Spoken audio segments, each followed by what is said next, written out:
کسی نے کہا آپ صلی اللہ علیہ وسلم کو زنجیروں میں جکڑ کر کسی کوٹری میں ڈال دیا جائے۔ کسی نے کہا ملک بدر کر دیا جائے۔ ابو جہل ملعون نے کہا تمام قبیلوں کا ایک ایک نوجوان مسلح ہو کر ان کے گھر کا گھیراؤ کر لے، صبح جو ہی نکلیں تو وہ ایک ہی بار سے ان کا کام تمام کر دیں، یعنی کہ ان کو قتل کر دیں۔ نعوذ باللہ۔ السلام علیکم ورحمۃ اللہ وبرکاتہ۔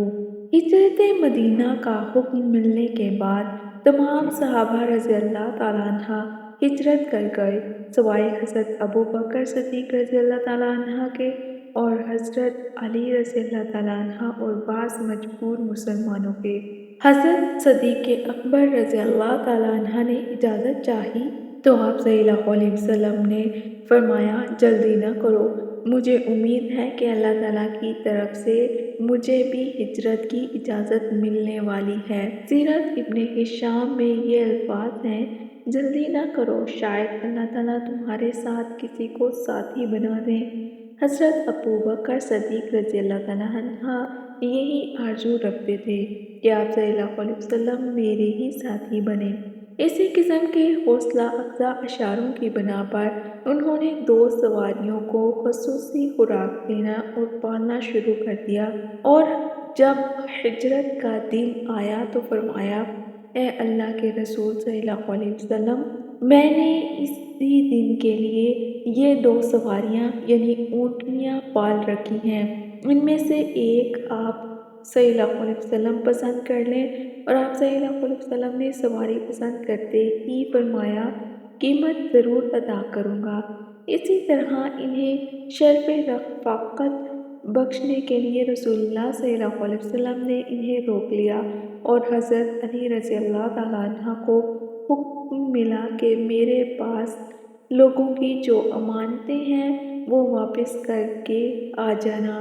ادھر قریش مکہ پیچو تاب کھا رہے تھے کہ مدینہ میں مسلمانوں کی جمعیت بن رہی ہے، اگر محمد صلی اللہ علیہ وسلم بھی ان سے جا ملے تو پانی سر سے گزر جائے گا، لہٰذا انہوں نے قصہ بن کلاب کے گھر، جو ان کا دارالندوہ یا پارلیمنٹ ہاؤس تھا، اجتماع کیا، جس میں کسی نے کہا آپ صلی اللہ علیہ وسلم کو زنجیروں میں جکڑ کر کسی کوٹری میں ڈال دیا جائے، کسی نے کہا ملک بدر کر دیا جائے۔ ابو جہل ملعون نے کہا تمام قبیلوں کا ایک ایک نوجوان مسلح ہو کر ان کے گھر کا گھیراؤ کر لے، صبح جو ہی نکلیں تو ایک ہی وار سے ان کا کام تمام کر دیں، اسی طرح ان کا خون تمام قبائل میں بٹ جائے گا اور دیت دے کر سب کی جان چھوٹ جائے گی۔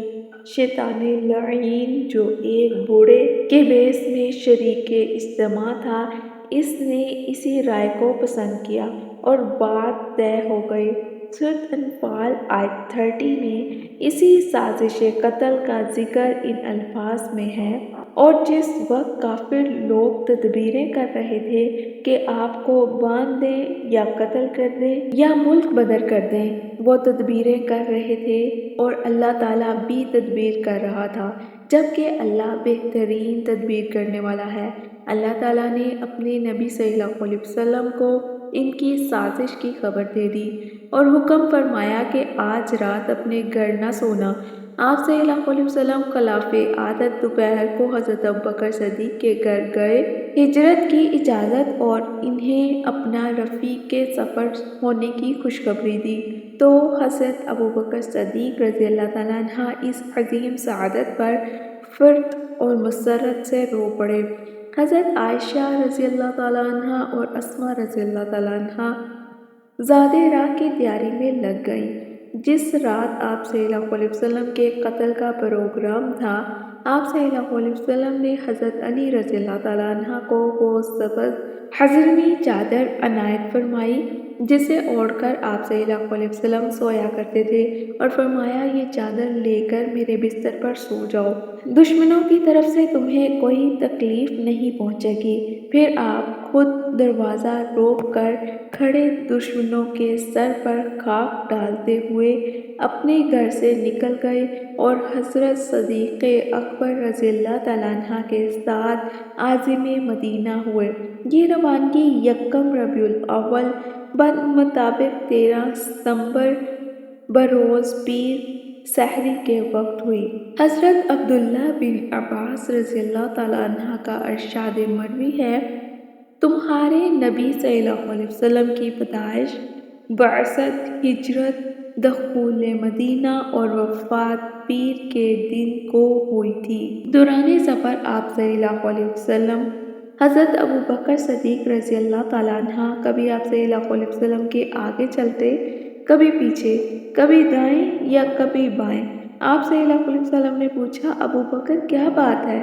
تو حضرت ابوبکر صدیق رضی اللہ تعالیٰ عنہ نے عرض کیا، اے اللہ کے رسول صلی اللہ علیہ وسلم، جب پیچھے کرنے والوں کا خیال آتا ہے تو پیچھے ہو جاتا ہوں، جب یہ حادثہ سامنے آئے کہ راستے میں کوئی گھات لگا کر نہ بیٹھا ہو تو آگے ہو جاتا ہوں، اسی طرح دائیں بائیں بھی چلتا ہوں، خدا نخواستہ کوئی دشمن وار کرے تو مجھ پر ہو اور آپ صلی اللہ علیہ وسلم سلامت رہے۔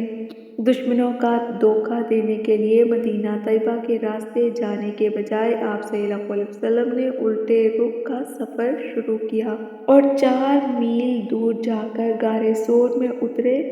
غار کے کنارے پر پہنچے تو صدیق اکبر رضی اللہ تعالیٰ عنہ نے عرض کیا، آپ صلی اللہ علیہ وسلم یہیں رکیں، پہلے میں غار کا داخلی جائزہ لے کر حفاظتی اقدامات کر لوں کہ اندر کوئی درندہ یا زہریلا کیڑا نہ ہو۔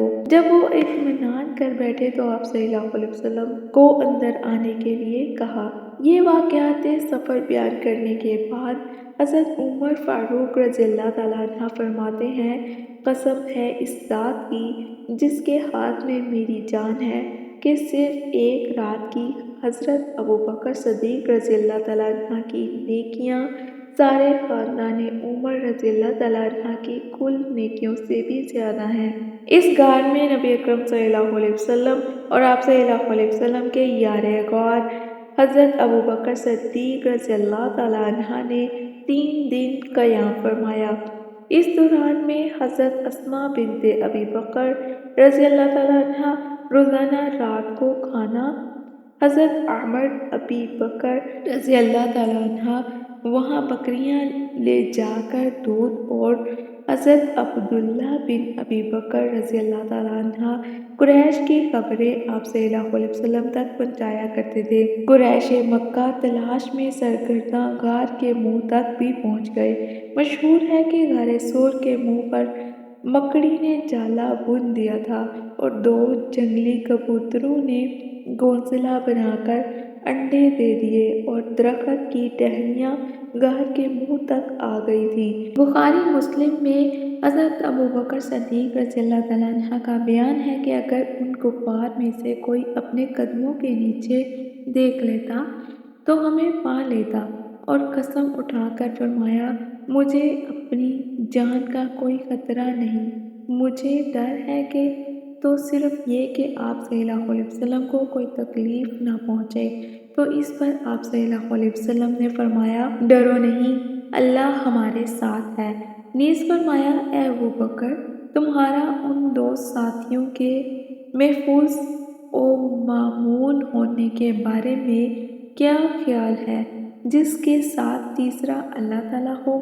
مقام ابوبکر اور شان صدیق رضی اللہ تعالیٰ عنہ کے لیے یہی کیا کم ہے کہ سورۃ توبہ آیت 40 میں اللہ تعالیٰ نے ان کے شرف صحابیت کا ذکر کرتے ہوئے فرمایا، 2 میں سے دوسرے جبکہ وہ دونوں غار میں تھے جس وقت اپنے ساتھی سے کہتے تھے کہ غم نہ کرو، اللہ تمہارے ساتھ ہے۔ جن کے شرف کی شہادت خود قرآن پاک دے۔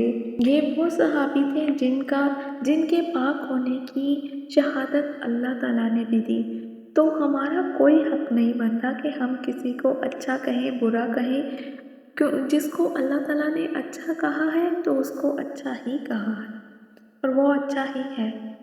اس سے ہمیں سبق ملتا ہے کہ اگر آپ اللہ پر بھروسہ رکھ کر اللہ کی ذات کے لیے کوئی کام کرتے ہیں تو دنیا کی کوئی بھی طاقت آپ کو روک نہیں سکتی۔